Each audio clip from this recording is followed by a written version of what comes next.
எங்குமே தினம் நம்மை காக்குமே.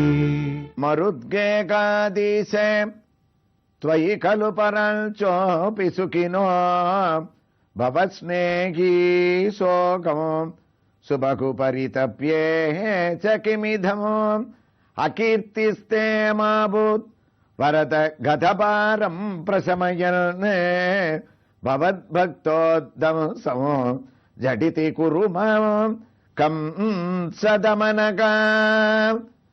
நாராயணியம் 3வது தசகத்தினுடைய 9வது ஸ்லோகத்துல பட்டத்ரி தன்னுடைய வியாதியினுடைய உச்ச நிலைமையினால பகவானிடத்துல தன்னுடைய சித்தத்தை வைக்க வேண்டிய பட்டத்ரி இந்த ஸ்லோகத்துல குருவாயூரப்பனையே மிரட்டின்றிருக்காருன்னு நம்ம கேட்டுருக்கோம்.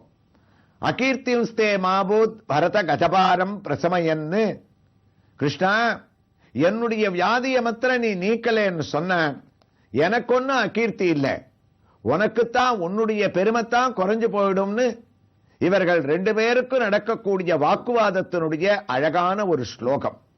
இந்த ஒரு ஸ்லோகத்தை நாம் எந்த திவ்ய தரிசனத்தோடு அடைஞ்சிருக்கோன்னு ஆலயத்தை பத்தி உங்களுக்கு தெரியும்.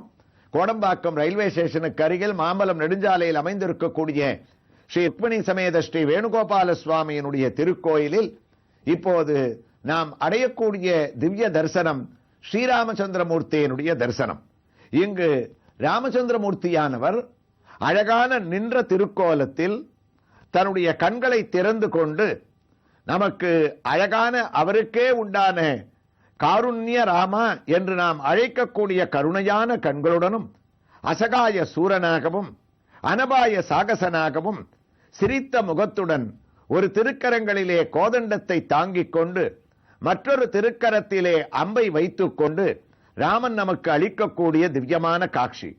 அவருக்கு பக்கத்திலே சீதை பிராட்டியானவள் அவளும் நின்ற திருக்கோலத்தோடு அழகான முத்துமாலையை சார்த்திக் கொண்டு கைகளை தொங்கவிட்டுக் கொண்டு பதிவிரதா மகாபாக சாயேவ அனுகதாசதா என்று அழகான பதிவிரதையாக ராமனுக்கு முன்னால் தர்மத்தை அனுஷ்டிக்கக்கூடிய திருவடி தரிசனத்தை நமக்கு அளித்துக் கொண்டு அழகாக அவள் காட்சியளிக்க, மற்றொரு புறம் ராமன் பின்பு பிறந்தானும் உளன் என்ற இளைய பெருமாள் இளையாழ்வான் என்று நாம் அழைக்கக்கூடிய லக்ஷ்மண சுவாமியானவர் ராமனுக்கு துணையாக அவரும் நின்ற திருக்கோலத்திலே வலது கையிலே அம்பை வைத்துக் கொண்டு இடது கையிலே வில்லை வைத்துக் கொண்டு அழகாக காட்சியளிக்கின்றார்.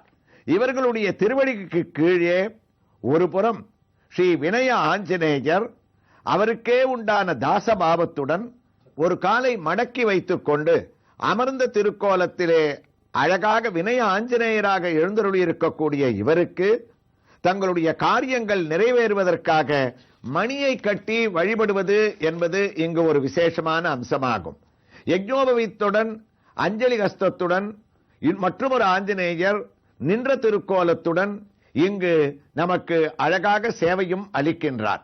குருவாரத்திலே இவர்களுடைய திவ்ய தரிசனமானது நமக்கு சர்வ பலன்களையும் அளிக்க வல்லதாக உள்ளது. பிரதிபூல நட்சத்திரத்திலே மூல நட்சத்திரத்திலே இந்த ஆஞ்சநேயர் திருமஞ்சனமானது இங்கே நடைபெறுகின்றதாம். சீதா லக்ஷ்மண சமேத ஆஞ்சநேய சுவாமியினுடைய 2 திவ்ய தரிசனங்களோடு பட்டத்ரி எவ்வாறு மிரட்டுகின்றார் குருவாயூரப்பனை தொடர்ந்து என்று அழகான அந்த ஸ்லோகத்திற்கு நாம் திரும்புவோம். அகீர்த்தியோஸ்தே மாபூத் பரத கதபாரம் பிரசமயன். குருவாயூரப்பா, என்னுடைய வியாதியை நீ தீர்க்காவிட்டால் உனக்கு அகீர்த்தி என்று இவர் ஆரம்பித்தார். இதிலே குருவாயூரப்பனுக்கு பலவிதமான விஷயங்களை இவர் ஞாபகப்படுத்துகின்றார். கிருஷ்ணா, இவ்வாறு நான் பல நாட்கள் கதறியும் எனக்கு பலன் அளிக்கவில்லை. ஆனால் என்னை போன்று பல பாகவதோத்தமர்கள் கூப்பிட்டவுடன் அவர்களுக்கு நீ பலனை அளித்திருக்கின்றாய்.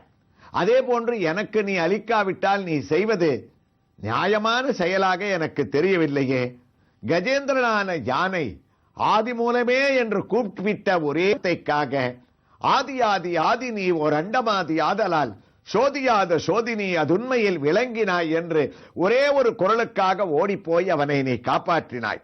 அதே போன்று பிரகலாதனையும் பள்ளியில் ஓதி வந்த தன் சிறுவன் வாயிலோர் 1000 நாமம் என்று அவன் உன்னுடைய நாமத்தை கூறியதற்காகவே ஓடி சென்று அவனையும் நீ காப்பாற்றினாய். ராமாவதாரம் எடுத்த போது குகன், சுக்ரீவன், விபீஷணன், சபரி இவர்களெல்லாம் உன்னை வேண்டாமலேயே நீ அவர்களை அரவணைத்துக் கொண்டாய். நானோ குருவாயூரப்பா என்று உன்னிடத்திலே பல நாட்களாக கதறிக் கொண்டிருக்கின்றேன். என்னுடைய வியாதி, என்னுடைய தாக்கம் அதிகமாகின்றது என்றால் அவர்களுக்கு நீ அருள் வழங்கிவிட்டு எனக்கு வழங்கவில்லை என்றால் யாருக்கு அகீர்த்தி? அகீர்த்தியஸ்தேமாபூத். பட்டத்ரி இவ்வாறு மிரட்டக்கூடிய பரிணாமத்தை நாம் பார்க்கும் போது மற்றொரு விஷயம்தான் நமக்கு ஞாபகத்திற்கு வருகின்றது. ருக்மிணி பிராட்டியும் அச்சுதா என்ற பெயரை காப்பாற்றிக்கொள் என்று பகவானிடத்திலே முறையிட்டதை நாம் சொன்னோம். அவள் மட்டுமா, கோபிகைகள் கூட இதே குருவாயூரப்பனான கண்ணனை ஜயதி தேதிகம் கிருஷ்ணா ஜல்மனா விரஜக ஸ்ரயதயதிரா கிருஷ்ணா சஸ்வதத்ரகே தயித திருஷ்யதம் கிருஷ்ணா திக்ஷுதாவகக त्वयि திருதாசவ கிருஷ்ணா துவாம் விபதே. கிருஷ்ணா, காட்டில் எங்களை தன்னந்தனியாக இப்படி தவிக்க விடலாமா? கோபிகைகளான நாங்கள் புலம்புவது உனக்கு கேட்கவில்லையா? திருமகளோடு கிருஷ்ணா தேடி வந்தனை சிறந்து கோகுலம் கிருஷ்ணா செழிக்க செய்தனை திருமுகம் காட்டி கிருஷ்ணா மறைந்ததே நடாக திசையல முன்னை கிருஷ்ணா தேடி ஏங்கினோம். எங்களை விட்டுட்டு நீ இப்படி மறையலாமா? அது உனக்கு அகீர்த்தி ஆக்கிடாதா? அபலை பெண்கள் எல்லாம் கண்ணன் தவிக்க விட்டான் உன்னுடைய புகழ் மங்கி போயிடாதா? அதனால ஓடி வந்து எங்களுக்கு தரிசனம் கொடுத்துரு, அப்பத்தான் உன்னுடைய கீர்த்தி பெருகும்னு இதே பாவத்துல கோபிகைகளும் கண்ணனை மிரட்டி இருக்கா. அவள் மட்டுமா, ஸ்ரீவில்லிபுத்தூர்ல அவதரித்த ஆண்டாள் நாச்சியாரும் மார்கழி திங்கள்னு பகவானிடத்துல பக்தி பாவத்துல திவ்யமான திருப்பாவையாகிய திவ்ய பிரபந்தத்தை தொடங்கி அதை முடிக்கும் போது பகவான் தன்னுடைய சரணாகதியை ஏற்றுக்கொள்ள வேண்டும் என்பதற்காக ஆண்டாள் நாச்சியார் கூறிய வார்த்தை, சிற்றஞ்சிறுகாலே வந்து உன்னை சேவித்து உன் பொற்றாமரையடியே போற்றும் பொருள் கேளாய் பெற்றம்மை துண்ணும் குலத்தில் பிறந்து குற்றேவல் எங்களை கொள்ளாமற் போகாது. ஆண்டாள் நாச்சியார் கண்டிப்பாக பகவானிடத்திலே முறையிடுகின்றார். சிறுமிகளான அபலைகளான நாங்கள் காலையில் எழுந்திராமல், சிறுகாலையில் எழுந்திராமல், பனி பெய்யக்கூடிய மார்கழி மாசத்திலே சிற்றஞ்சிறு காலையிலே எழுந்து மற்ற கோபிகைகளை எழுப்பி, வாயிற்காப்பாளனை எழுப்பி, கோயில் காப்பாளனை எழுப்பி, நந்தகோபன், யசோதை, பலராமன், நப்பின்னை, கண்ணனான உன்னையும் எழுப்பி ஆசனத்திலே உட்கார வைத்து உன்னிடத்திலே நாங்கள் கூடியிருந்து குளிர்ந்து கோவிந்தா கோவிந்தா என்று உன்னுடைய பல திவ்ய நாமங்களை கூறும்போதும் எங்களிடத்திலே கருணை கொள்ளாமல், ஏ ஆட்சி பெண்கள் இருந்து வந்திருக்கிறீர்கள், உங்களுக்கு என்ன வேண்டும் என்று நீ கேட்கின்றாய் என்றால், கிருஷ்ணா, ஏன் உன் பேல் எங்களுக்கு கோபம் வராது? பெற்றம்மை துண்ணும் குலம், இந்த குலத்திலே பிறந்த எங்களை நீ கொல்லாமற் போகாது. எங்களை மட்டும் ஏற்றுக்கொள்ளாவிட்டால் உன்னுடைய கீர்த்தியானது மங்கிவிடும். ஒருவர் பின்னால் கண்ணா என்று கூப்பிட மாட்டார்கள், கோவிந்தா கூப்பிட மாட்டார்கள். உன்னுடைய புகழ் ஓங்க வேண்டுமானால் கண்ணா, நீ பண்ண வேண்டியது என்ன தெரியுமா? எங்களுடைய இந்த பிறவி மட்டுமல்ல, எற்றைக்கும் ஏழேழு பிறவிக்கும் உந்தன்னோடு உற்றோமே ஜாவோம், உமக்கே நாம் ஆட்செய்வோம், மத்தனம் காமங்கள் மாற்று. நாராயண பட்டத்திரியாவது கண்ணனை இந்த பிறவியில்தான் மிரட்டினாள். ஆண்டாள் கூறுகின்றார், இந்த பிறவியில் மட்டுமல்ல, நாங்கள் கூறிய திருநாமத்திற்காக எங்களுடைய அடுத்த பற்பல 7 பிறவிகளிலேயும் நீ எங்களை ஏற்றுக்கொள்ள வேண்டும். அவ்வாறு ஏற்றுக்கொள்ளாவிட்டால் கொள்ளாமற் போகாது. நீ இருந்து விட்டாயே, ஆனால் உன்னுடைய புகழானது குறைய ஆரம்பித்துவிடும் என்ற ஆண்டாள் நாச்சியாருடைய பாவத்தை நாம் பார்க்கும் போதும் பட்டத்ரி கூறுவது, அகீர்த்தியோஸ்தேமாபூத் வரதகதபாரம் பிரசமயன். குருவாயூரப்பா, உன்னை பாராமுகமாக இருப்பவர்கள் சுகமாக இருக்கின்றார்கள், நீயே கதி என்று சொல்லக்கூடிய நான் கஷ்டத்தோடு இருக்கின்றேன் என்றேன்.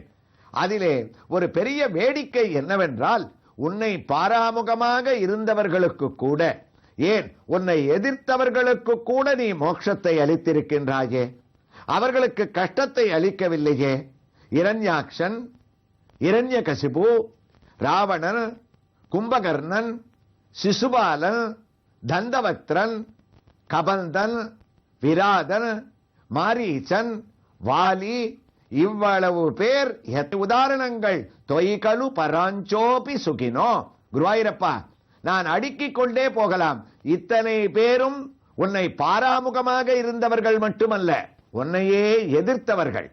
அவ்வாறு எதிர்த்தவர்களுக்கு கூட நீ மோட்ச சாம்ராஜ்யத்தை அளித்து விட்டாய். ஆனால் பவ ஸ்நேகி சோகம் சுபகு பரிதப்யே சகிமிதம், ஸ்நேகபாவத்தோடு குருவாயூரப்பா என்று கூறக்கூடிய என்னை ஏன் நீ இன்னும் ஏற்றுக்கொள்ள மாட்டேன் என்கிறாய்? அவர்களை ஏற்றுக்கொண்டதற்கு நீ ஒரு காரணம் கூறலாம். அவர்களெல்லாம் வைகுண்டத்திலே என்னுடைய வாயிற்காப்பாளனாக இருந்தவர்கள். ஜெய விஜயர்களில் ஒருவர் இரண்யாக்ஷன், இரண்யகசிபு, ராவணன், கும்பகர்ணன், சிசுபாலன், தந்தபக்தரன் இவர்களெல்லாம் என்று நீ சமாதானம் கூறலாம். இருந்தாலும் அவர்கள் கீழே இறங்கிய பிறவியிலே உன்னை எதிர்த்தவர்கள். அவர்களுக்கு நீ மோட்சத்தை அளிக்கும் போது பவஸ்நேகி சோகம் சுபகு பரிதப்யே சகிமிதம், எங்களுக்கு நீ அனுகிரகம் செய்யக்கூடாதா? இந்த ஸ்லோகத்தினுடைய தத்துவம் நாராயண பட்டத்திரி குருவாயூரப்பனை மிரட்டுகின்றார் என்று ஒரு பொருள் கொள்ளலாம். ஆனால் பக்தியினுடைய பரிணாமத்தில் இவ்வாறு பேசுவாரா? நமக்கு அவர் காண்பிக்கக்கூடிய மனிதனுடைய சுபாவம், நம்முடைய கஷ்டமானது, நம்முடைய சங்கடமானது உச்சிக்கு மேல் போகும்போது நாம் கோபித்துக் கொண்டால் அதை காதிலே வாங்கிக் கொள்ளக்கூடியவர் ஒருவர் பகவானான ஸ்ரீகிருஷ்ணன் தான். அவரை தவிர நமக்கு வேறு கதி என்ன சரணாகதி செய்வதற்கு என்ற வைராக்கியத்தின் காஷ்டையோடு இவர் மிரட்டுகிறார் என்று கூட சொல்லலாம். ஏனென்றால் பட்டத்திரி நமக்கு ஞாபகப்படுத்துவது ஸ்ரீமத் ராமாயணத்திலே ராவணன் சீதையை அபகரித்தான். அவ்வாறு சீதை அசோகவனத்திலே சிறையிருந்த போது 10 மாத காலங்கள் ஆயிற்று. ராமன் தேடுகிறாரா என்று சீதைக்கு ஒரே கவலை. அப்ப ஆஞ்சநேயனானவன் சுந்தரகாண்டத்திலே அந்த சீதையிடத்தில் வந்து ராமனை பற்றிய விவரங்களை சொல்லி அந்த ராமனுடைய மோதிரத்தை அழகாக கொடுத்தானாம். அப்போது சீதையினுடைய ஒரு சிந்தனை எவ்வாறு இருந்தது? ஆஞ்சநேயா, ராமனுடைய நிலைமை என்ன? ஏன் எவ்வாறு என்னை தேட வேண்டிய காரியங்களை அவர் கவனிக்கவில்லை? அவர் இந்த சீதை அசோகவனத்திலேயே இருக்கட்டும் என்று விட்டுவிட்டாரா? அவ்வாறு என்னை அவர் காப்பாற்றாவிட்டால் ராமனுக்கு இழுக்கு ஏற்படும் என்று ஆஞ்சநேயனிடத்திலே தெரிவிக்கின்றாராம். பட்டத்திரையனுடைய பரிணாமம் அங்கு சீதைக்கும் இருந்திருக்கின்றது. அவ்வாறு அந்த சீதை கூறுவது பட்டத்திரையோடு எவ்வாறு ஒத்துப்போகிறது என்பதை நாம் இந்த ஸ்லோகத்தை பட்டத்திரி தொடரக்கூடிய விதத்தோடு இந்த திருக்கோயிலின் மற்றொரு திவ்ய தரிசனத்தோடு தொடர்ந்து நாம் கேட்கலாம்.